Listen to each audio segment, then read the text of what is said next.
మీ car EMI కట్టలేకపోతున్నారా? మీ car EMI మేము కడతాం. ఈ నెంబర్కి కాల్ చేయండి.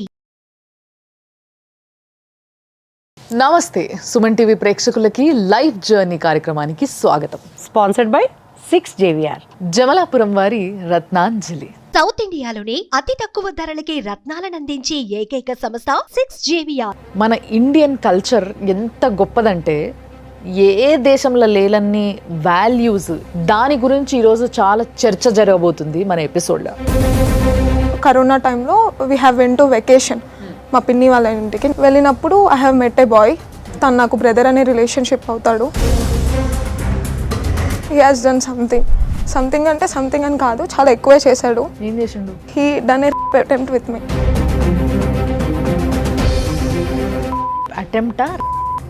మేడం తిట్టి అరిచి కొట్టి మాట్లాడాను. అది కొడుతుంటే మా వదిన కూడా వచ్చి చూసి ఆపింది. ఎందుకు కొడుతున్నావు అంటే నేను వెళ్ళి మొత్తం ఎక్స్పోజ్ చేస్తే ఫస్ట్ నన్ను తిడతారు. నువ్వు గుండె పైన చేసుకొని చెప్పు, నీకు కూడా ఫీలింగ్స్ ఉండే ఆయన పట్ల. No madam. ఎందుకు చేయడం లేదు ఎఫ్ఐఆర్ ఫైల్ వాళ్ళు? You have to take care of her, otherwise నువ్వు జైలుకి వెళ్తావు. ఇక్కడ you have to take care of her అంటే ఏందో నాకు అర్థం కాదు. అంటే లైక్ మ్యారేజ్ చేసుకోండి మేడం. మ్యారేజ్ చేసుకోమని వాళ్ళు ఎట్లా చెప్తారమ్మా? అది ఇక్కడ వాసవి మీకు ఏమవుతుంది? వాసవి మీ చెల్లిలా? డిస్కనెక్ట్. తల్లి ఫోన్ పెట్టేస్తుంది, అక్క ఫోన్ పెట్టేస్తుంది. ఆడోళ్ళమ్మా మీరు కూడా. సో కన్సీవ్ అవటం కానీ ఏం జరగలేదు కదా? లేదు అంటే కన్సీవ్ అయ్యి ఉన్నాను మేడం. ఇప్పుడు స్టిల్? Yes madam. సో ఈ ప్రెగ్నెన్సీని మనము నిలపగలుగుతామా? ఆ బిడ్డని ఏమనుకుంటున్నావు? It's a lifetime memory ma'am. నేను చేసిన ఇంకా ఇమ్మెచ్యూరిటీ అది. కానీ ఇంటెన్షనల్గా కాదు, అది సిచ్యువేషన్షిప్ డిమాండ్ చేసింది. నాకు నేను కమిట్ అవ్వాల్సి వచ్చింది. ఎంత అమ్మాయి మానసికంగా నలిగిపోయి ఉంటే దీనికంతా డబ్బులు ఇచ్చి వాడు ఊరికినే నేను క్లోజ్ చేస్తా. అఫెన్స్ ఎక్కడ జరిగినా ఆమె అమ్మాయి లైంగికంగా ఇంటర్ కోర్స్ జరిగింది అన్నప్పుడు మీరు బాధ్యతగా ఒక జీరో మీరు డిబేట్ చేయొద్దు సార్. ఎవరంటే పంపించండి. సమాజంలో ఒక బాధ్యత కలిగిన వ్యక్తులైన పోలీసు వ్యవస్థ సహా తప్పించుకొని తిరుగుతున్నది ఈ కేసులో. 18th morning first case AP హైకోర్టులో నీదే పడుతుంది. నీకోసం ఉద్యమమైన చేస్తాం కానీ ఈ కేసుని మాత్రం వదిలిపెట్టాం. నువ్వు అది మాత్రం దృష్టిలో పెట్టుకో, స్ట్రాంగ్ ఉండు. మన ఇండియన్ కల్చర్ ఎంత గొప్పదంటే ఏ దేశంలో లేనన్ని వాల్యూస్, ఏ దేశంలో లేనన్ని రిలేషన్షిప్స్, వాటికున్న విలువలు ఎక్కడ కూడా మీరు చూడలేరు, వినలేరు. ఏమీ లేదు. ఓన్లీ భారతదేశంలో మాత్రమే రిలేషన్షిప్స్కి చాలా వాల్యూ ఉంటుంది. ఎస్, వేరే దగ్గర కూడా ఉంటుంది, బట్ అంతకు మించి వాల్యూ మన దగ్గరనే ఉంటుంది. కానీ ఎప్పుడు వరకు ఉంటుంది అని అంటే దాన్ని మనం కాపాడుకున్నంత వరకు ఉంటుంది. దాని గురించి ఈరోజు చాలా చర్చ జరగబోతుంది మన ఎపిసోడ్లో. ఎస్, డెఫినెట్గా ఏం జరగబోతుంది అనేది మీరు కూడా వెయిట్ చేసి చూడండి. దాన్ని మేము ఇంకొంచెం రివీల్ చేయడానికి ఈరోజు వచ్చిన కేసు ఏదైతే ఉందో దాన్ని మేము మాట్లాడడానికి రెడీగా ఉన్నాము. నాతో పాటు ఇద్దరు గెస్ట్లు కూడా ఉన్నారు. మీ అందరికీ తెలుసు, నాగేశ్వరరావు పూజారి గారు, the senior most advocate. Sir నమస్తే.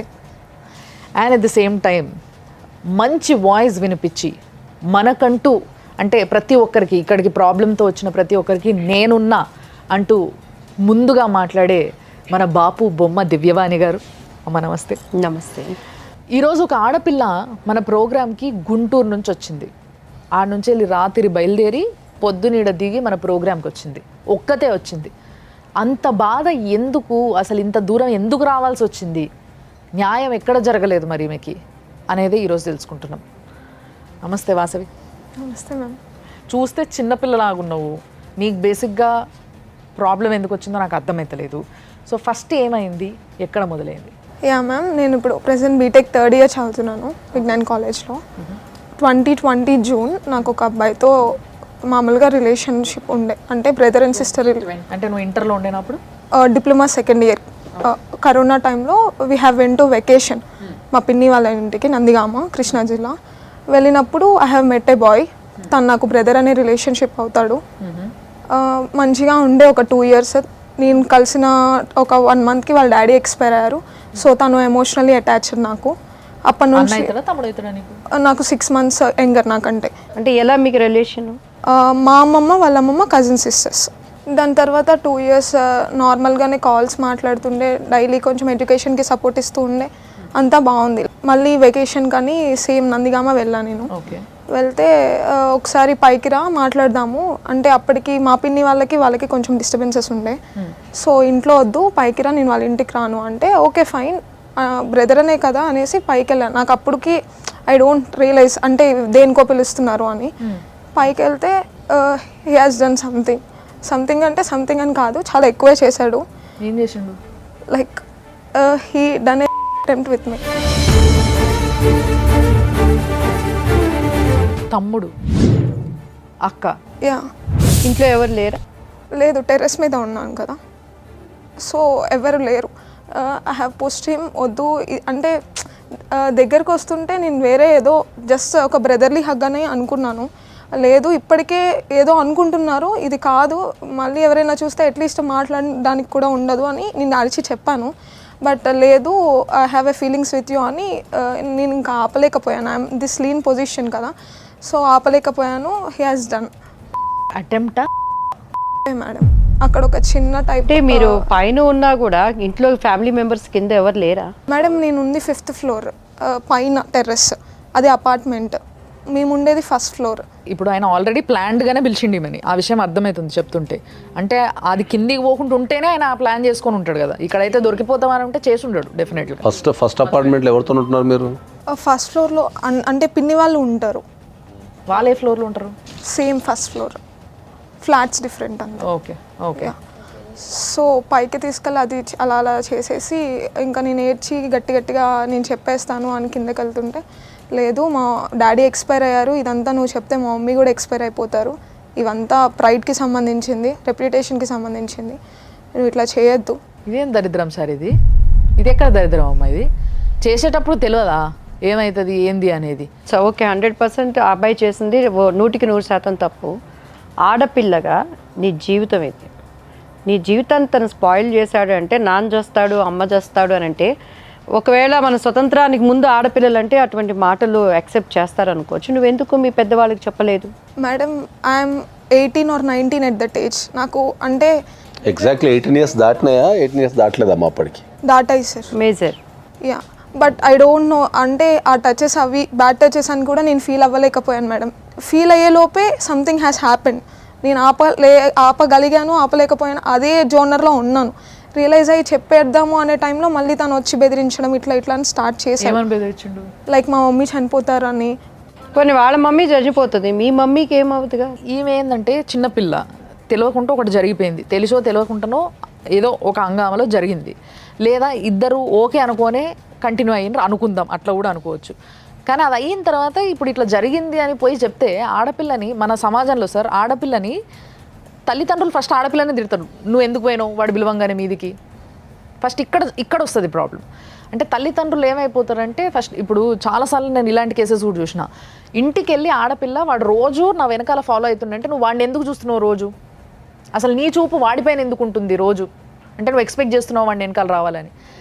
ఇలాంటి కేసెస్ చాలా జరుగుతున్నాయి. 100% మీరు చెప్పింది నేను ఒప్పుకుంటాను. కానీ అండి మన సైడు మన ఆలోచనలో మన అంతరంగంలో ఏమీ లేనప్పుడు డెఫినెట్గా మన పెద్దవాళ్ళకి చెప్తాం. అండ్ మన సంప్రదాయం ప్రకారం అండి, ఈవెన్ మా పిల్లలకు కూడా నేను చెప్తాను, ఎక్సెప్ట్ డాడీ మమ్మీ. మేము జస్ట్ అట్లా యూఎస్ అట్లా వెళ్తామండి, వెళ్ళగానే వాళ్ళని హగ్ చేసుకునే కల్చర్. ఎంత అంకుల్ అన్నా ఆంటీ అన్నా మగవాడు అనేవాడిది. ఈవెన్ మన సంప్రదాయ ఒక ఏజ్ అటెండ్ అయిందంటే కూడా అప్పుడు దాకా తండ్రిని హగ్ చేసుకొని పడుకునే పిల్లల్ని, అన్న దగ్గర ఉండే వాళ్ళని కూడా సపరేట్ చేస్తాం. ఎంత మన కల్చర్ పెట్టిన సంప్రదాయమే.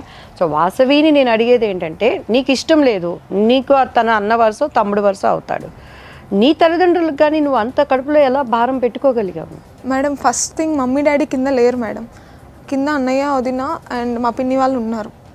వెంటనే కిందకి వెళ్ళి నేను రియలైజ్ అయ్యి కొంచెం వాష్రూమ్లోకి వెళ్ళి ఏడ్చి మళ్ళీ మెసేజ్ చేసా తనకి, నేను I want to talk with you, నేను కొంచెం సీరియస్గా మాట్లాడాలి అంటే, లేదు నువ్వే ఇంటికి రా, అమ్మమ్మ ఒక్కళ్ళే ఉన్నారు, ఎవరేమన్నారులే రా అనేసి అన్నారు. సరే అని వాళ్ళ అమ్మమ్మ వాళ్ళ ఇంటికి వెళ్తే వాళ్ళ అమ్మమ్మ నా గురించి బ్యాడ్గా మాట్లాడడము తిట్టడం స్టార్ట్ చేసింది. ఐ డోంట్ నో ఎందుకు అలా మాట్లాడింది ఏంటి అని. సరే అని బయట మాట్లాడింది ఇంతకీ, లైక్ తనతో ఎందుకు కాల్స్ చేస్తున్నావు, తను ఎందుకు డిస్టర్బ్ చేస్తున్నావు చదువుకుంటుంటే, అది ఇది అని మాట్లాడి ఓకే ఆమె వేరే జోనర్లో ఉంది, ఆమెకి ఇదంతా తెలియదు కదా అనేసి నేనే బయటికి తీసుకొచ్చి బాల్కనీలో నుంచోబెట్టి తిట్టి అరిచి కొట్టి మాట్లాడాను. అది కొడుతుంటే మా వదిన కూడా వచ్చి చూసి ఆపింది. ఎందుకు కొడుతున్నావు అంటే నేను వెళ్ళి మొత్తం ఎక్స్పోజ్ చేస్తే ఫస్ట్ నన్ను తిడతారు. అంటే అంతకుముందే నాకు చెప్పారు తనతో మాట్లాడొద్దు అంటే సమ్ ఫ్యామిలీ డిస్ప్యూట్స్ వల్ల అనుకున్నాను. ఇక్కడ కానీ నేను ఒకటి అడుగుతా చెప్పు. Yeah madam. నీకు ఆయనతో మాట్లాడొద్దని చెప్పడం జరిగింది, అవును మేడం. ఆయన సీక్రెట్గా నీతో మాట్లాడడానికి పైకి రమ్మన్నాడు. ఇదంతా వింటుంటేనే అర్థమవుతుంది ఏదో ఉంది, ఏదో జరుగుతుంది అని, సో ఏదో జరగబోతుంది అని. అంటే ఇప్పుడు నిజంగా నువ్వు గుండె పైన చేసుకొని చెప్పు, నీకు కూడా ఫీలింగ్స్ ఉండేనా ఆయన పట్ల? No madam. ఒకవేళ ఉండుంటే వాళ్ళ ఊరు వెళ్ళి మరి రాఖీ కట్టను కదా మేడం. నా ఓన్ బ్రదర్ని ఉంచుకొని తన తర్వాత పొజిషన్ ఇచ్చిన దాన్ని నేను. మీరు ఎంతమంది తోబుట్టువులు? ఒకటి మేడం. నీకు ఒక అన్నయ్య, తమ్ముడు మేడం. ఇప్పుడు మీ అబ్బాయికి మీరు రాఖీ కట్టారంటారు? యా 2 years నేను రాఖీ కట్టాను సార్. 2 years రాఖీ కట్టిన తర్వాత రాఖీ కట్టిన నెక్స్ట్ ఒక 1 monthకి ఇలా జరిగింది సార్. ఇది ఎక్కడ అన్యాయం సార్? ఇది ఇండానికే చాలా గలీజ్గా అనిపిస్తుంది. మెయిన్ ఇటువంటి వ్యవస్థ వస్తుందంటే మన చేతిలో ఉన్న సెల్ ఫోన్స్, తీసే సినిమాలు, మోరల్గా ఉండాల్సినటువంటి వాళ్ళు పెద్ద పెద్ద ఎన్నో మనం చూస్తున్నాం. అవన్నీ వాళ్ళ హృదయాలలోకి ఇంప్రెస్ అవ్వటం. సో నెక్స్ట్ ఎన్ని రోజులు నువ్వు దీనిని భరించావు వాసవి? దాని తర్వాత జస్ట్ ఇలా మేమిద్దరం మాట్లాడుకొని కొట్టుకొని తిట్టుకున్నామని తెలిసాక మా అంటే మా పిన్ని వాళ్ళు మా అన్నయ్య వాళ్ళందరూ గుంటూరు తెచ్చేసారు మేడం నన్ను. అంటే ఇంట్లో వాళ్ళందరికీ తెలిసిందా? ఆహా లేదు, తెలియలేదు. ఇప్పటికీ తెలియదా? తెలియలేదు. జస్ట్ మాట్లాడుకొని ఇలా తిట్టుకున్నామని అంటేనే నన్ను కొట్టారు. అంటే ఇంట్లో తెలీదు అసలు ఏం జరిగిందో. అప్పుడే వాళ్ళంతా సీరియస్ అయ్యారు. అడగలేదా వాళ్ళు నిన్ను ఏమైందని? మీ మమ్మీ తీసుకెళ్ళి అడగలేదా పోనీ సెపరేట్గా? ఏం జరిగింది, ఎందుకు కొడుతున్నావు అంటే ఆడపిల్ల గురించి తల్లికి తెలుస్తుంది. ఇది ఇంత వైలెంట్గా రియాక్ట్ అవుతుంది ఒకటి పట్ల అని అంటే ఏదో జరుగుంటుంది, ఏం జరిగిందని పక్కకి తీసుకెళ్ళని అడుగుతుంది. చెప్పమ్మా నాకు చెప్పు అట్లీస్ట్ అని. అడగలేదు అట్లనే? అడిగారు మేడం. చెప్పలేదా నువ్వు? లేదు మేడం చెప్పలేదు. ఒక్కసారి నిన్ను తను అటాక్ చేశాడా? తర్వాత మళ్ళీ ఏమైనా ఫ్రెండ్షిప్గా అట్లా ఏమైనా తను ఒక అంటే అది అయిపోయిన తర్వాత నేను గుంటూరు వచ్చేసాను మేడం. ఒక 2-3 days ఇంట్లో గొడవలు జరుగుతూనే ఉన్నాయి ఇదే సిచ్యువేషన్ మీద. దాని తర్వాత మళ్ళీ నాది సెట్ ర్యాంక్ రావడం, తనే కౌన్సిలింగ్ అన్నీ తనే టేక్ కేర్ చేసేవాడు. ఇంకా అలా అలా కొంచెం ఇలా వద్దు మనం బ్రదర్ అండ్ సిస్టర్ అని తనే చెప్పాడు. లైక్ ఇట్లా చేయకూడదు, కొంచెం దేవుడి పాటలు విందాము, డెవోషనల్గా వెళ్ళాము, వీ కెన్ అట్లీస్ట్ చేంజ్ అని. వీ ఏంటి నాకు ఇట్లాంటి ఫీలింగ్స్ ఏం రాలేదు కదా, నేను నీతో ఏ రోజైనా రాంగ్గా బిహేవ్ చేశానా? ఇంత దూరం like 1.5 hour 2 hours distance travel చేసి వచ్చి రాఖీ కడితే నువ్వు ఇది కాదు కదా చేసేది నాతో, మీ అక్కతో కూడా ఇలా చేయలేవు కదా, ఎందుకు ఇట్లా చేస్తున్నావు అంటే I have a feelings on you, 3 months నుండి వస్తున్నాయి, బట్ నీకు తెలిస్తే నువ్వు ఎక్కడ దూరం అవుతావో అని భయం వేస్తుంది, అందుకే చెప్పాను ఆ రోజు మ్యారేజ్ చేసుకుందాము, మా మమ్మీకి చెప్పొద్దని బతిమలాడాను, అందుకే నువ్వు ఆగావు అనుకో. నేను అడిగేది అది కాదమ్మా. ఇప్పుడు ఎప్పుడైతే తను నీ మీద ఒక అటాక్ చేశాడో దాని తర్వాత మళ్ళీ మీరు ఏమన్నా ఒక సంబంధం కానీ ఒక రిలేషన్షిప్, ఫిజికల్ రిలేషన్షిప్ కానీ లేకపోతే ఇమోషనల్ రిలేషన్షిప్ కానీ యా మేడం, ఆఫ్టర్ 1 month మళ్ళీ ఇదే ఇంకా కాల్స్లో కూడా ఇదే స్టార్ట్ అవుతుంటే ఎందుకు ఇట్లా అనేసి ఓకే నువ్వు మ్యారేజ్ చేసుకుంటా ఉన్నావు, నాది కూడా అయిపోయింది. బికాస్ నేను ఎట్లాంటి దాన్ని అంటే మేడం నా పర్సనల్ ట్రైట్ వచ్చేసరికి ఏదైనా ఒక్కరితోనే జరగాలి. అప్పటిదాకా నాకు not even a single case నేను ఒక అబ్బాయితో ఊహించుకోలే. I have some personal desires అనమాట, నాకు వచ్చే హస్బెండ్తోనే అవ్వాలి ఇట్లాగా. అంతా అయిపోయేసరికి నేను కూడా సరెండర్ అయ్యాను. ఓకే ఇంక ఇదంతా అవ్వాలి ఫ్యూచర్లో, అందరికీ తెలిస్తే నా పరువు పోవడం తప్ప ఏమీ ఉండదు. మా మమ్మీ డాడీ ఇద్దరు ఆల్రెడీ అన్న చెల్లెలు అవుతారు కదా, ఆల్రెడీ కుటుంబాల మధ్యలో తెలిసినప్పుడు నువ్వు ఒక చదువుకున్న అమ్మాయి కదా, ఈ రోజులలో ఇంటర్మీడియట్ అయిపోయి బీటెక్ ఫస్ట్ ఇయర్ అంటే నథింగ్ బట్ వాళ్ళు పెద్ద మనుషులతో సమానమే, నాలెడ్జ్ వైజ్ కావచ్చు అన్నీ. ఒక అన్ననిచ్చి లేకపోతే ఒక తమ్ముడినిచ్చి పెళ్లి చేస్తారు అనేది ఎట్లా అనుకున్నారు మీరు? సార్ నేను అంత లాజికల్గా ఆలోచించలేదు సార్. ఐ మీన్ అంతకుముందు 2 years ఎమోషనల్ రిలేషన్షిప్ ఏదైతే ఉందో దాన్ని చూసి నేను ట్రస్ట్ చేశాను సార్. సమాజంలో ఇప్పుడు ఈ విషయం సమాజానికి తెలిస్తే ఎంత పెద్ద తప్పైందనే తెలుసా? ఇక్కడికి వచ్చేటప్పుడు మీరు మీ తల్లిదండ్రులకు చెప్పి వచ్చారా? Yes sir. ఏం చెప్పారు వాళ్ళు? వద్దు అని అన్నారు ఫస్ట్. తర్వాత ఓకే నువ్వు ఫైట్ చేయాలనుకుంటున్నావు, ఇక్కడ ఎఫ్ఐఆర్ కూడా ఏం ఫైల్ అవ్వట్లేదు, ఇట్లయినా అవుతుందేమో. పోలీస్ కేసు యా 1 month నుండి తిరుగుతున్నాను మేడం. May 17th నుంచి నేను కేసు వేయడానికి లేదు మేడం, ఎఫ్ఐఆర్ ఫైల్ చేయలేదు మేడం. ఎందుకు చేయడం లేదు ఎఫ్ఐఆర్ ఫైల్ వాళ్ళు? సార్ ఫస్ట్ దిశలో చేశాను సార్, ఒకసారి పిలిచారు, తనకి వార్నింగ్ ఇచ్చారు, అయిపోయిందేదో అయిపోయింది, you have to take care of her, otherwise నువ్వు జైలుకి వెళ్తావు మేము ఇలా 376 సెక్షన్ కింద కడితే. ఇక్కడ you have to take care of her అంటే ఏందో నాకు అర్థం కాదు. అంటే లైక్ మ్యారేజ్ చేసుకోండి మేడం. మ్యారేజ్ చేసుకోమని వాళ్ళు ఎట్లా చెప్తారమ్మా? అది అదే సార్ మీ దగ్గర నుంచి నేను మ్యారేజ్ చేసుకొని చెప్పనీకి లేదు మనకు. ఎగ్జాక్ట్లీ. సో ఇది ఇప్పుడు నువ్వు వినాలి. ప్రపంచంలో ప్రతి దానికి ఒక రూల్ ఉంటుంది. మనం హిందూ మ్యారేజ్ యాక్ట్ ప్రకారం ఏంది అంటే కొన్ని రిలేషన్షిప్స్ని మనం మ్యారేజ్ చేసుకునేకి లేదు. మ్యారేజ్ అనేది ఎవరిని పడతాలని చేసుకునేకి లేదు. అంటే చట్టపరంగా కూడా తప్ప సార్? చట్టపరంగా 100% తప్పది. చట్టపరంగా 100% తప్పది. ఇక్కడ కేసు మనకు హిందూ మ్యారేజ్ యాక్ట్లో ఎవరిని పెళ్లి చేసుకోవాలి లేకపోతే ఎవరిని చేసుకోవద్దు అనేది మనకు దాన్ని ప్రొహిబిటెడ్ రిలేషన్షిప్స్ అంటారు. ఒకటి నాగేశ్వరరావు గారు, ఇప్పుడు సొంత బ్లడ్ రిలేషన్కి అది ఉంటుందా, అంటే వీళ్ళు బీరకాయ పీస్ రిలేషన్ నేను అనుకోవటం నాట్ సొంత. మన హిందూ మ్యారేజ్ యాక్ట్లో అట్లా అన్నికి రాదు. మన దగ్గర ఇప్పుడు గోత్రాలను ఎందుకు పెడతారు అంటే పూర్వకాలంలో సైంటిఫిక్గా ఐడెంటిఫై చేయడానికే గోత్రాలు ఉంటాయి. ఇప్పుడు హిందూ మ్యారేజ్ యాక్ట్లో ఎక్కడైనా సరే ఫస్ట్ ఒక పెళ్లి సంబంధం మాట్లాడేటప్పుడు ఫస్ట్ అడిగేది గోత్రమే. అబ్బాయి వాళ్ళ గోత్రమో అమ్మాయి వాళ్ళ గోత్రం ఏంది అంటారు. సేమ్ గోత్రం అయిందనుకో కథం, ఇంకా అక్కడ మళ్ళీ నెక్స్ట్ వెళ్ళరు ఎప్పుడు కూడా. అది ఫస్ట్ అడిగేది గోత్రం. దాన్ని సైంటిఫిక్గా వాళ్ళు ఆ రోజుల పూర్వకాలంలోనే ఇట్లాంటి ఈ ప్రొహిబిటెడ్ రిలేషన్షిప్స్ ఉంటాయి. వీళ్ళు మైగ్రేషన్ వెళ్ళిపోతుంటారు కదా, వెళ్ళిపోయిన తర్వాత ఎక్కడో కలిసి పెళ్లి చేసుకోవద్దంటే వాళ్ళకి ఐడెంటిఫికల్గా గోత్రం అది పెట్టారు. నాకు ఒక డౌట్ సార్, అంటే ఇక్కడ నాకు ఒకటి మనసులో బాగా గిచ్చుతుంది ఏంది అని అంటే, మీరు ఏదైతే ఇప్పుడు చట్టపరంగా ఈ రిలేషన్షిప్స్లో పెళ్ళిళ్ళు చేసుకోవడానికి లేదు అని ఎంత గట్టిగా అయితే చెప్పినరో, మనం ఎప్పుడు అనుకుంటాం చట్టం వేరు మారల్స్ వేరు, మన వాల్యూస్ వేరు. డెఫినెట్లీ ఆ వాల్యూస్ని మారల్స్ని దాటి ఇద్దరు కలిసి చీకట్లో చేయాల్సిన తప్పుని చేసేసిండ్రు. ఈ చేసిన తప్పుని సమర్థించడానికి లేదు. సమర్థిస్తే మనం మనసుల కింద గుర్తించబడం దాన్ని. ఎగ్జాక్ట్లీ. ఒక్కసారి ఇలాంటి తప్పు జరిగిన తర్వాత ఇప్పుడు మీరు చెప్పండి, చట్టాన్ని ఏ విధంగా వాళ్ళు ఓబే చేయగలుగుతారు?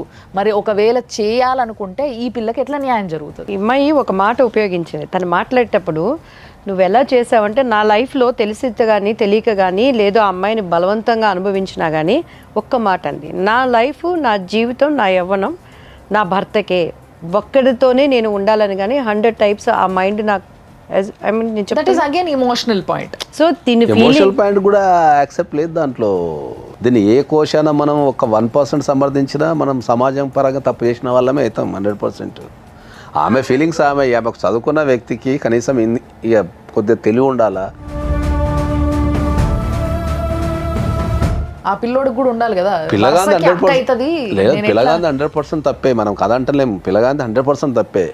ఎప్పుడైనా కూడా ఒక రిలేషన్షిప్లో జనరల్గా ఇప్పుడు ఒక 100 రిలేషన్షిప్స్ ఉన్నాయనుకుందాం, దాంట్లో 80% అబ్బాయిలతో తప్పు ఉంటుంది జనరల్గా. ఎందుకంటే ఎప్పుడైనా కూడా అబ్బాయే ఎక్కువ ట్రై చేస్తుంటాడు రిలేషన్షిప్లోకి ఎంటర్ కావడానికి. అబ్బాయిలు 80% ట్రై చేస్తారు, ఒక 20% అమ్మాయిల సైడ్ నుంచి ఉంటుంది. అది రకరకాల కారణాల వల్ల కావచ్చు, ఏదైనా కావచ్చు. కానీ ఏ కారణం ఏదైనా కూడా ఇక్కడ మనం ప్రధానంగా చర్చించేటప్పుడు ఏంటంటే ఈ రిలేషన్షిప్ అనేది ప్రొహిబిటెడ్ రిలేషన్షిప్. అది దాంట్లోకి వచ్చి ఇప్పుడు పోలీసు వాళ్ళు కంప్లైంట్ తీసుకుపోవడం అనేది ఆశ్చర్యకరమైన విషయం. అది ఇంకా వాళ్ళు కాల్ చేశారు. పెద్దలతో వెళ్ళావా కంప్లైంట్కి? యా మేడం, మా పేరెంట్స్, మా మమ్మీ వాళ్ళు, మా పెద్దమ్మలు పెద్దనాళ్ళు అందరూ వచ్చారు. ఒకటి మీరు గుర్తుపెట్టుకోవాల్సిందంటే యూత్కి, మీరు రిలేషన్షిప్స్ పేరు మీద ఇప్పుడు ఈ టెక్నాలజీ అందుబాటులో ఉండి ఈ రిలేషన్షిప్స్ పేరు మీద రకరకాలుగా మీరు వ్యవహారాలు నడిపి జీవితాన్ని చాలామంది ఖరాబ్ చేసుకుంటున్నారు. మీరు కనుక రేప్ కేసు పెడితే ఆయన జీవితాంతం జైలు ఉండాలి. ఒక చిన్న తప్పది. హలో, గాయత్రి గారా అండి? అవునండి. నమస్తే అండి, నేను సుమన్ టీవీ నుంచి ఫోన్ చేస్తున్నా. చెప్పండి మేడం. మీ అబ్బాయి రంగనాథ్ గారా? అవునండి. ఓకే, అయితే ఇక్కడ వాసవి మీ బిడ్డ వాసవి ఇక్కడ ఉంది ప్రోగ్రాంలో. సో యాక్చువల్గా జరిగిన ఇష్యూ అంతా మీకు తెలిసే ఉంటుంది, కొత్తగా ఎక్స్ప్లెయిన్ చేయాల్సిన అవసరం లేదేమో. ఆ అమ్మాయి మీ అబ్బాయి ఈ అమ్మాయిని చేసిండు, అంటే మీకు వరుసకి బిడ్డైన వాసవిని చేసిండు. సో లైంగికంగా వేధించిండు, బలవంతం చేసిండు అని చెప్పేసి అమ్మాయి మా దగ్గరకు వచ్చింది. సో మరి యాక్చువల్గా అయితే వాళ్ళు చేసింది తప్పేనండి. డెఫినెట్గా ఇద్దరు పిల్లలు చాలా తప్పు చేసిండ్రు. ఎందుకంటే వాళ్ళిద్దరు వరుసకి అక్క తమ్ముళ్ళు అవుతారు. చట్టం కూడా ఒప్పుకోదు వాళ్ళు చేసిన తప్పుని. సో మరి వీళ్ళని ఏం చేద్దామంటారు, ఏందంటారు, ఎట్లా అంటారు? మీ అబ్బాయికి కొంచెం వాల్యూస్ ఏమైనా నేర్పినరా మీరు? మరి సరే, నేను మళ్ళీ కాల్ చేస్తాను మేడం, 10 నిమిషాలు. గాయత్రి గారు కట్ చేసేది. అబ్బాయికి వాల్యూస్ నేర్పియడంలో వెనకబడ్డ తల్లిదండ్రులు ఆఖరికి ఎదురుగా వాళ్ళు ఒక తప్పు బయటికి వచ్చి దాని గురించి డిస్కస్ చేసి సాల్వ్ చేద్దామని ఫోన్ చేసేటోళ్ళతో కూడా మాట్లాడడానికి రెడీగా లేరు. అంటే తల్లిదండ్రులు ఇంత గొప్పగా వాల్యూస్ నేర్పిస్తున్నారు అన్నట్టు పిల్లలకి. తల్లిదండ్రులు ఎప్పుడైనా సరే ఒక అలిగేషన్ వచ్చినప్పుడు పిల్లల మీద దాని మీద కులంకషంగా చర్చించాల్సిన బాధ్యత వాళ్ళకు ఉంటుంది. సో ఇప్పుడు ఇది ప్రపంచం మొత్తం తెలుస్తుంది కాబట్టి ఆమె ఎస్కేప్ అవుతుంది అక్కడ. Yes, exactly. ఇప్పుడు ప్రపంచం అంతా తెలిసిందంటే కొడుకు బతికేంటి అనేది చూస్తుంది, కానీ కూతురు స్థానంలో ఉన్న ఆ అమ్మాయి బ్రతికేంటి అని ఆలోచించట్లేదు. సొంత కూతురు కాదు కదా. సామాజిక బాధ్యత అనేది ఉంటుంది కదా కంపల్సరీ. నిజానికి సామాజిక బాధ్యతని ఎంతమంది పాటిస్తున్నారంటారు సార్ ఈ రోజులల్లో? సమాజం చెడిపోయింది అందుకని పాటించాల్సిన బాధ్యత అందరికీ ఉంటుంది. మీ పేరెంట్స్ ఆమెతో మాట్లాడారా? స్టార్టింగ్ నేనే చెప్పాను మేడం తనకు కూడా. నువ్వే చెప్పావా ఆమెకి? అవును మేడం. పినికి life journey sponsored by 6JVR. Jamalapuram వారి రత్నాంజలి. సౌత్ ఇండియాలోనే అతి తక్కువ ధరలకి రత్నాలనందించే ఏకైక సంస్థ 6JVR. హలో, మనసుని గారా? నేను సుమన్ టీవీ నుంచి దివ్యవాణి మాట్లాడుతున్నానండి. యా, ఇక్కడ వాసవి మీకు ఏమవుతుంది? వాసవి మీ చెల్లెలా?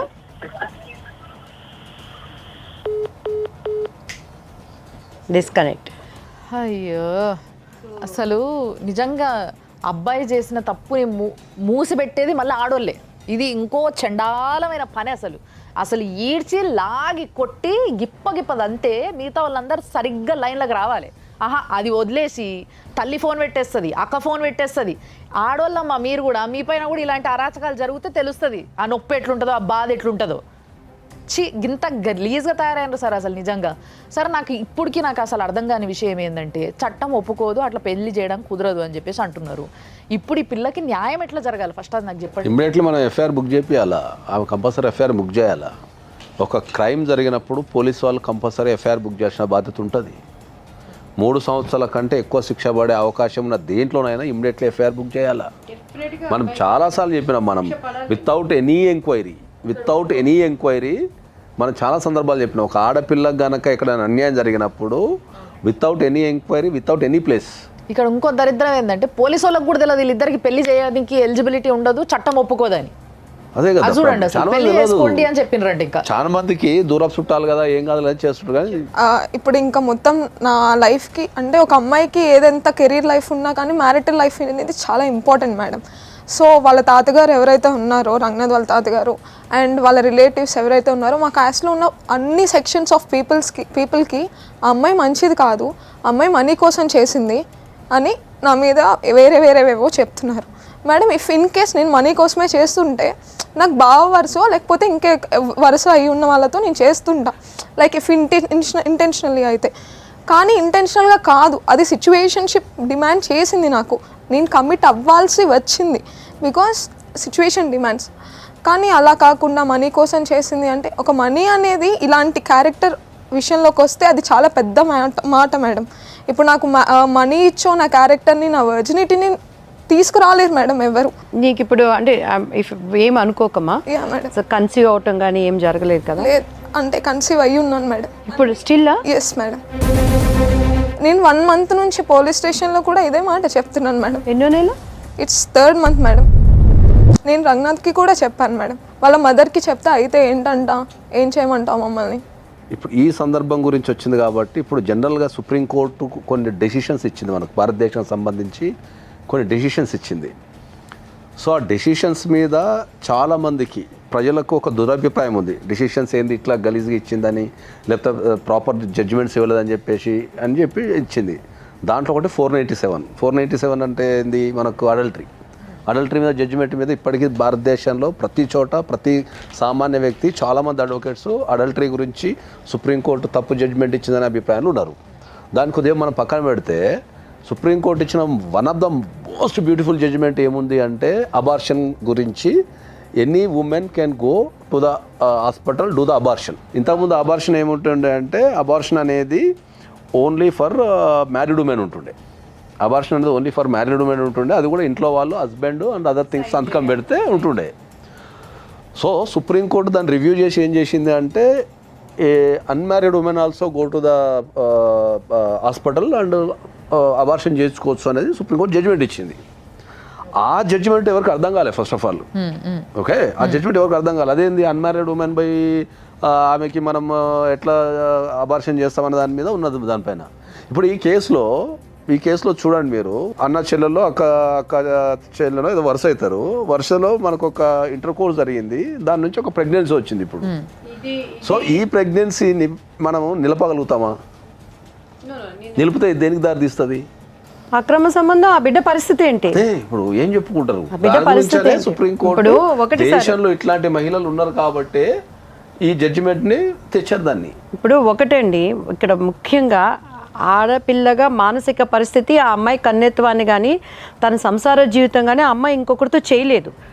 ఈ రంగనాథ్, నీకు సుమన్ టీవీ విధంగా చెప్తున్నాం, నీకు శిక్ష మామూలుగా ఉండదు. మీ తల్లిదండ్రులకు కానీ నీకు ఆ అమ్మాయికి జరిగిన అన్యాయానికి నీకు జరగబోయేది ఏంటనేది ట్రీట్మెంట్ మామూలుగా ఉండదు. సెకండ్ వన్ వచ్చి, ఇంతకుముందు అబార్షన్ అట్లా ఏమన్నా అయిందా? ఇప్పుడే మేడం కన్సీవ్. ఇప్పుడు పోలీసులు చూస్తే ఆ అమ్మాయికి వివాహం చేసుకోమని చెప్తున్నారు. ఇదైతే చాలా దారుణం. పోలీసు వాళ్ళకు కన్సీవ్ అయినా అని చెప్పినా కూడా కేసు తీసుకోవడం అనేది అయితే అత్యంత దారుణం. ఎక్కడికి పోతే సార్ ఒక ఆడపిల్ల, ముఖ్యంగా పిల్లోడు తల్లి ఉంది, అసలు సిగ్గు శరం లాంటివి ఏమైనా ఉన్నాయమ్మా గాయత్రమ్మ? నీకు ఫోన్ ఎత్తి పెట్టేసిన ఇంత రెస్పాన్సిబిలిటీ లేదమ్మా? నీ బిడ్డ మీద గిట్లాంటి అఘాయిత్యం జరిగితే గిట్లనే మాట్లాడతావా నువ్వు? ఏమన్నా తెలివి ఉన్నదా మాట్లాడేటందుకు? అయితే ఇప్పుడు ఏం చేయాలి? నా కొడుకు కడుపు వేస్తే నేను ఇప్పుడు ఏం చేయాలనా చెప్పాలా నేను? కౌన్సిలింగ్ అనేది యూత్కి ఎవ్రీ డే కానీ ఎవ్రీ వీక్ కానీ స్పెషల్గా టైం తీసుకొని కౌన్సిలింగ్ అనేది ఇవ్వాలని చెప్తున్నాం మనం. ఇప్పుడు ఎవరు ఎంత బిజీగా ఉన్నా కూడా ఒక ఫ్యామిలీ మీటింగ్ అనేది వీక్లీ వన్స్ పెట్టుకొని ప్రవర్తన ఎట్లుంది, బిహేవియర్స్ ఎట్లున్నాయి, డెవలప్మెంట్స్ ఎట్లున్నాయి, ఇవన్నీ గమనించాల్సిన బాధ్యత తల్లిదండ్రులు. ఈ అమ్మాయి కోర్టుకు వెళ్తుంది రేపు పూజారి గారు, ఆ అమ్మాయికి DNA టెస్ట్లు కానీ లేదు ఇప్పుడు ఇలా జరిగిన టెస్ట్ కానీ ఈజ్ ద ప్రూఫ్, ఆయన ఎవిడెన్స్ రావాలి కదా. ఒకటి చట్ట ప్రకారం ఇప్పుడు ఆ అమ్మాయి పెళ్లి చెల్లదని మీరు అంటున్నారు. ఇప్పుడు యాక్సెప్ట్ చేసి కానీ సరే దూరంగా ఉన్నారో అక్క చెల్లెల్లో ఏదో, ఇప్పుడు అమ్మాయి మనసు పరిస్థితి ఏంటి? రేపు ఇంకొకరికి తన శరీరాన్ని అప్పగించగలదా? ఈరోజు సుమన్ టీవీ ద్వారా అమ్మాయి బ్రతుకు ప్రపంచం మొత్తం చూస్తున్నప్పుడు తను ఏ దృక్పథంతో వచ్చిందంటే రేపు ఇటువంటివి ఇంకొకరికి జరగకూడదు, ఆ దోషికి శిక్ష పడాలి. సో ఇప్పుడు ఈ అమ్మాయి అబార్షన్ చేయించుకోవడానికి లేదు, ఆ బిడ్డకు తండ్రి ఎవరని చెప్పడానికి లేదు, తోబుట్టువుల మధ్య సమాజం మధ్య సంరక్షించాల్సినటువంటి పోలీసులు కూడా, చట్టాలు లాలు తెలిసిన వాళ్ళు కూడా మీరు పెళ్లి చేసుకోండి అని చెప్పి పేరెంట్స్తో వచ్చి ఆ అమ్మాయికి కేసు తీసుకోలేదు అంటే ఎవరి ద్వారా న్యాయం చేయాలి? ఫస్ట్ దిశకి వెళ్ళాను సార్, దాని తర్వాత నేనే ట్రాన్స్ఫర్ చేయించేసారు. అంటే కొంచెం ఎలక్షన్స్ టైంలో ఉన్నారు, కొంచెం లాగ్లో ఉందని లోకల్ పోలీస్ స్టేషన్కి వెళ్ళాను సార్. వెళ్తే వాళ్ళు పిలిచారు సార్, ఒక డే మొత్తం లాకప్లో ఉంచారు సార్. లాకప్లో ఉంచిన తర్వాత వాళ్ళ మమ్మీ వచ్చి రిక్వెస్ట్ చేశారు, నాకు ఒక 2 days కావాలి టైమ్, మేము పెద్దవాళ్ళతో మాట్లాడి వస్తామంటే ఓకే అని అనుకున్నాం. వెనస్డే వస్తామని చెప్పి వెనస్డే రాలేదు మేడం. ఏమన్నా కాల్ చేస్తే నాకు ఇలా చేజర్ల శివ అని ఒక ఆయన ఉన్నారు, ఆయన అండ ఉంది, పోలీసులతో మేము మాట్లాడుకున్నాం.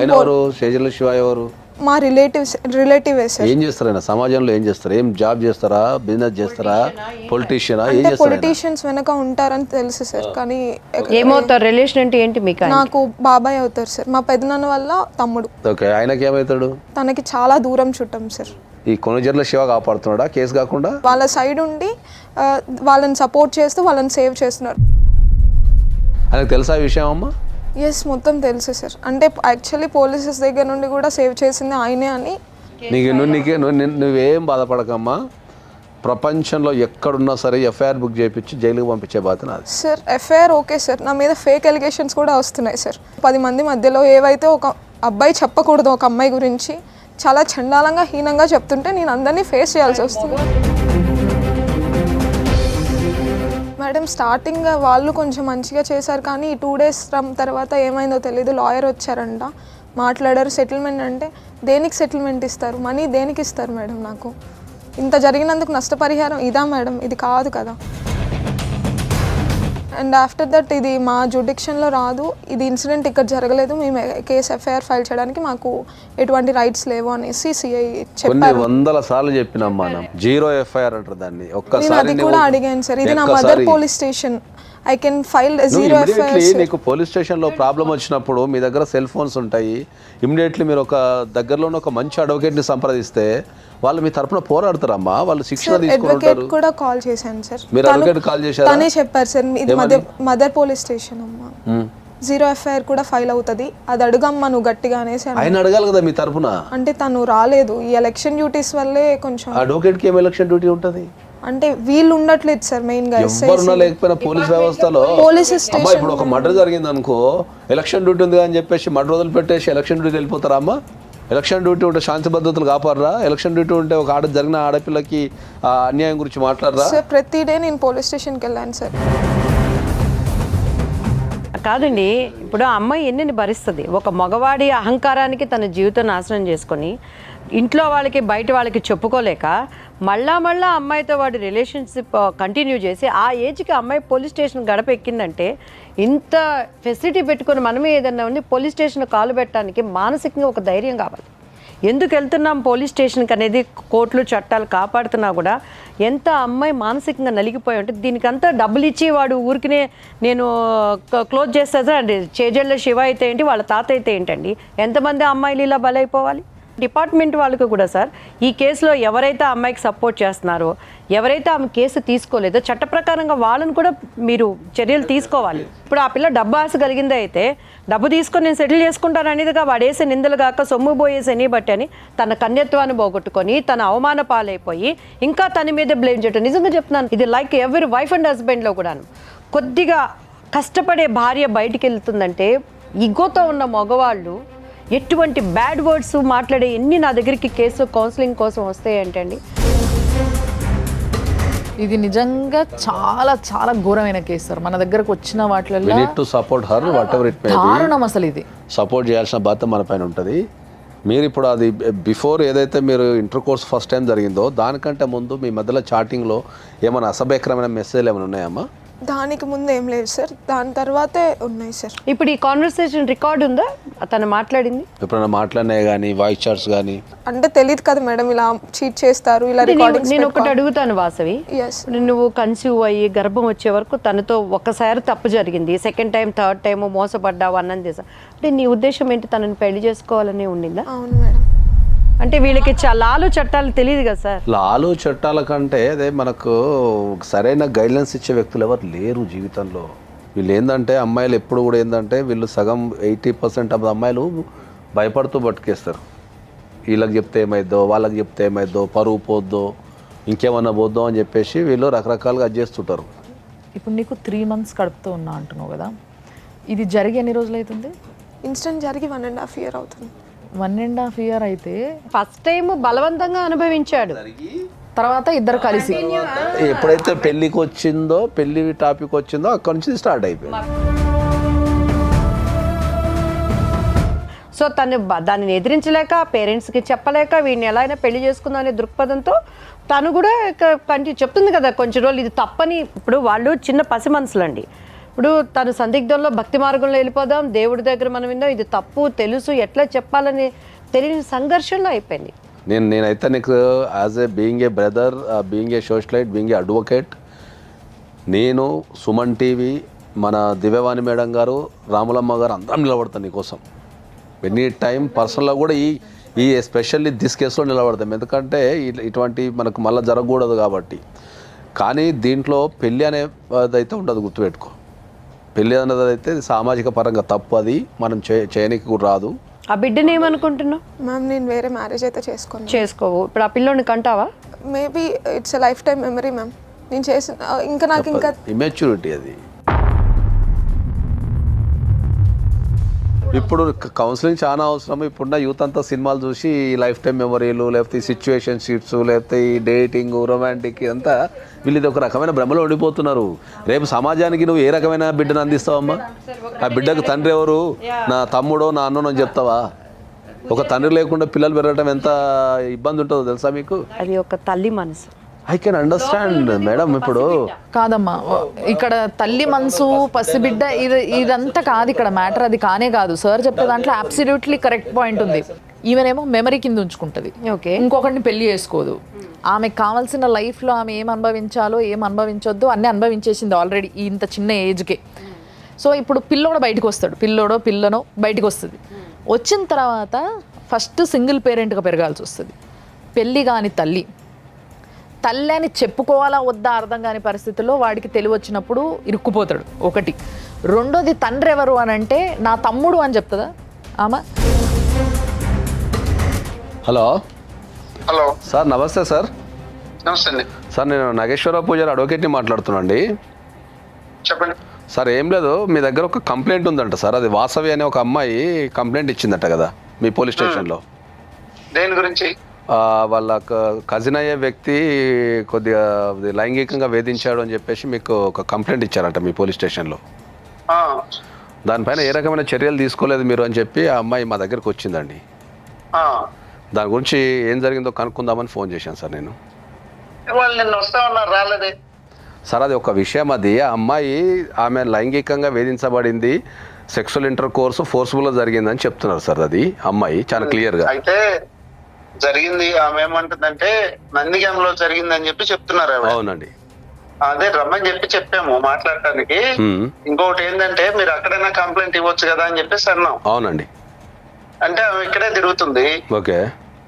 రమ్మన్నాం, రాలేదు మళ్ళీ. సార్ ఇప్పుడు ఈ అఫెన్స్ ఎక్కడ జరిగినా ఆమె అమ్మాయి లైంగికంగా ఇంటర్ కోర్స్ జరిగింది అన్నప్పుడు మీరు బాధ్యతగా ఒక జీరో సార్, మీరు డిబేట్ చేయొద్దు సార్. ఆవిడంటే పంపించండి. నేనేం డిబేట్ చేయడం లేదండి.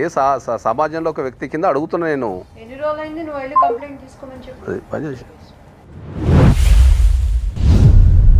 సమాజంలో ఒక బాధ్యత కలిగిన వ్యక్తులైన పోలీసు వ్యవస్థ సహా తప్పించుకొని తిరుగుతున్నది ఈ కేసులో.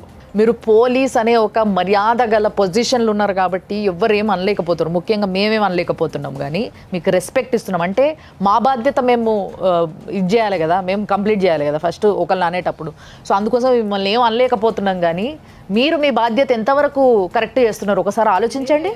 ఒక సిఐ అయ్యి ఉండి అంత పెద్ద పొజిషన్లో ఉండి మీరు ఇట్లా ఒక అడ్వకేట్తోనే మీరు ఇట్లా మాట్లాడినరంటే ఒక సామాన్యురాలు కేసీ అని వచ్చుంటే మీరు ఎట్లా మాట్లాడుంటారు అనేది ఈయనే ఊహించుకోవచ్చు. ఎవరు లేని అభాగ్యురాలు కదా, తనకి ఎవరు సపోర్ట్ లేదు కదా. సో ఆడదాని చరిత్ర అట్లా. పైగా ఇప్పుడు మీతో మాట్లాడుతూ ఏమంటున్నాడు సార్, తను నిన్న మొన్న వచ్చి కేసు పెట్టినట్టు వెళ్ళిపోమని. అమ్మాయి 20 రోజుల నుంచి తిరుగుతుందట. ఇమ్మీడియట్లీ ఎఫ్ఐఆర్ చేయాలి. సిఏ గారు వినండి, ఆ అమ్మాయి ఒక్కరోజు కాదు వస్తుంది, 20 డేస్ నుంచి మీ పోలీస్ స్టేషన్ చుట్టూ తిరుగుతుంది. 20 సంవత్సరాల నిండి అన్యాయానికి బలైనటువంటి ఒక అమ్మాయి. వాడు చీటర్ కాబట్టి నేను చేసుకోను అన్నాడు. ఎగ్జాంపుల్, ఎవరికీ తెలియకుండా నిజంగా వాడు నీతిమంతుడై ఉంటే ఈ అమ్మాయిని పెళ్లి చేసేసుకున్నాడు అనుకుందాం. అప్పుడు ఏంటండి అమ్మాయి పరిస్థితి? పెళ్లి చేసుకున్నా ఇప్పుడు దాన్ని సమాజం ఒప్పుకోదు. ఎప్పటికి తెలిస్తే దాన్ని మనకు అనల్మెంట్ ఆఫ్ మ్యారేజ్ అనేది ఒకటి ఉంటుంది సిస్టమ్ అని. దాంట్లో ఇక ఆ పెళ్ళే లీగల్ గా ఇన్వాలిడ్ పెళ్ళి. అది ఆ బిడ్డ కూడా ఇక అమ్మాయి కడుపులో ఆ అబ్బాయి బీజంతో పెరుగుతున్న బిడ్డగా కూడా సమాజంలో ఇంక విలువ లేదు. ఎట్లుంటుంది? రేపు ఎక్కడికి పోయినా కూడా సమాజంలో రేపు ఆ పిల్లలు పెద్దగా అయిన తర్వాత ఎక్కడికి పోయినా ఎంక్వైరీ అనేది జరుగుతుంది కదమ్మా. పెళ్ళిళ్ళకి పోయినప్పుడు మీ నాన్న ఏం చేస్తాడు, ఎటు సైడ్ నుంచి చుట్టాలు అవి ఇవన్నీ అడుగుతారు కదా. వింటున్నారు కదండి యువత. మనం ఏం చెప్తాం? ఇవాళ తప్పించుకున్న ఒక దశలో అది కావాల్సిందే కదా. ఖచ్చితంగా నాకు తెలిసి ఏపీ హైకోర్టు అనేది 18వ తారీఖు ఓపెన్ అవుతుందమ్మా. 18th morning first case AP హైకోర్టులో నీదే పడుతుంది. నేను స్వయంగా ఏపీ హైకోర్టుకు వచ్చి ఇమ్మీడియట్లీ పోలీసు వాళ్ళ మీద ఆ వ్యవస్థ మీద వేసి నేను ఇమ్మీడియట్లీ 19th లోపు మీకు ఎఫ్ఐఆర్ చేయించే బాధ్యత నాది. నీకోసం ఉద్యమమైన చేస్తాం, కానీ ఈ కేసుని మాత్రం వదిలిపెట్టాం. నువ్వు అది మాత్రం దృష్టిలో పెట్టుకో, స్ట్రాంగ్ ఉండు. కానీ నువ్వు చేసింది ముమ్మాటికి తప్పు. 376 కేసు కనుక పడితే డెఫినెట్లీ 10 సంవత్సరాలు జైలు శిక్ష మినిమం పడుతుంది. చూడు వాసవి, నేను ఒకటి చెప్తానమ్మా, నీ వయసు 20 సంవత్సరాలు, ముక్కు పచ్చడారి జీవితం, నీకు ఇంకా ఏమి భవిష్యత్తు అయిపోలా. నువ్వు ఈరోజు టీవీ ద్వారా వచ్చావంటే నీ లైఫ్ మొత్తం, ప్రపంచం మొత్తం 4 గోళ్ళ చూసింది, నీ కుటుంబీకులు తెలిసింది, నందిగామ పోలీస్ స్టేషన్ వరకు వెళ్ళింది, ఈరోజు ప్రపంచం మొత్తం వింటుందని కూడా నువ్వు వచ్చావంటేనే నీలో ఒక మానసిక ధైర్యం ఉన్నటువంటి నువ్వు అమ్మాయివి. సో పెద్దవాళ్ళ కౌన్సిలింగ్ తీసుకొని రేపు ఆ బిడ్డ భవిష్యత్తు. ఎందుకంటే నేను ఇంత ఓపెన్గా ఎందుకు అడుగుతున్నానంటే ఇటువంటి తప్పు జరిగినప్పుడు ఒకటి అవసరమైతే వాడు మళ్ళీ జీవితంలో ఆడదానికి, సంసారానికి పనికి రాకుండా నీకు శక్తి ఉంటే చెయ్యి. ఆ తర్వాత జరిగేదేంటో నీ వెనకాల పెద్దోళ్ళు చూసుకుంటారు. లేదు నిన్ను పెంచి పోషించి రక్త మాంసాలు ఇచ్చే నీ పేరెంట్స్కి నీకు ఇష్టం లేక జరిగినప్పుడు డెఫినెట్గా నువ్వు చెప్పాల్సిన బాధ్యత నీది. నిన్ను గుండెల్లో పెట్టుకుంటారు. లేదు దాన్ని కంటిన్యూ అవ్వకుండా ఒక పసిబిడ్డ ప్రాణం చేసి తీసేటువంటి హక్కు ఈ భూప్రపంచంలో ఎవరికీ లేదు. ఆ పాపం ఎప్పుడు కూడా, చట్టాలు కోర్టులు ఇక్కడ ఉంటాయి, కానీ హెవెన్లీ కోర్టు అనేది ఒకటి ఉంటుంది. దాని ముందు ఎప్పుడు మనం దోషులుగా నిలబడతాం. కానీ ఈ ఎపిసోడ్లో ఎంతమంది ఇన్వాల్వ్మెంట్ ఉన్నారో అంతమంది తప్పించుకునే తిరుగుతున్నారు, ఇంక్లూడింగ్ పోలీస్. అది చాలా చండాలమైన విషయం. అది సమస్య మీద ప్రతి ఒక్కరికి అవగాహన ఉంది. ఆ సమస్య నుంచి ఎట్లా తప్పించుకుందామనే ఆలోచనలో ఉన్నారు తప్ప ఒక జరిగిన వాస్తవాన్ని దాన్ని ఎట్లా సరిదిద్దాలా, ఎట్లా దాన్ని చేయాలనే కనీస అవగాహన కూడా లేదు.